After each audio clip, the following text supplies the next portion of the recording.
going to finish off this session by pointing out that what we are looking at the moment are the heavens, the skies, the atmosphere. We are being made aware of the enormity of the earth. We are being made aware of the heavens, gigantic bodies, endless amounts of time in that direction, gravity, general relativity, the states of matter. We're looking at a gaseous state. What we now need to consider is the world that's very, very small.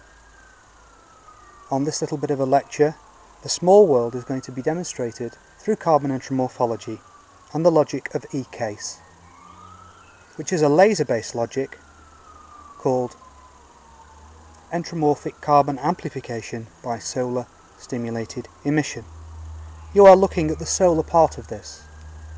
What it produces is what we call laser light in lasers, and what it produces in living organisms is coherent particles, bearing in mind, of course, that light is particular. Photons are the particles. We now go to the small world.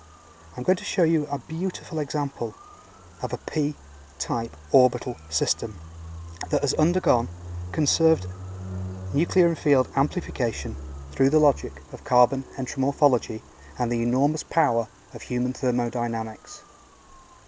Human thermodynamics is what we are looking at. We could almost do with it appearing in the sky. Instead, I will show you the quantum world, the world of the very, very small. What you are looking at is a beautiful leaf system, which only really exists if I turn it round like that. What you can see, there are three orbital systems here, Px, Py, and in the centre pointing upwards, Pz. These are a beautiful example of amplified entromorphic atoms. They are at 90 degrees to each other.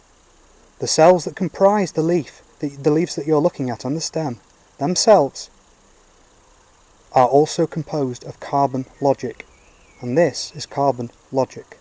It produces these amazing structures at 90 degrees to each other, but collectively they taper downwards towards what would be the nucleus.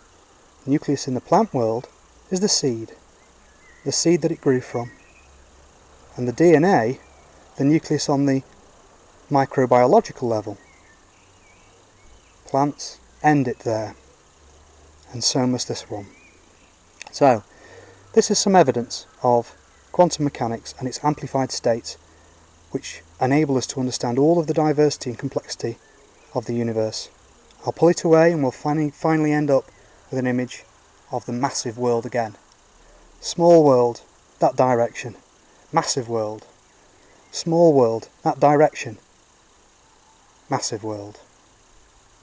Good night, everybody.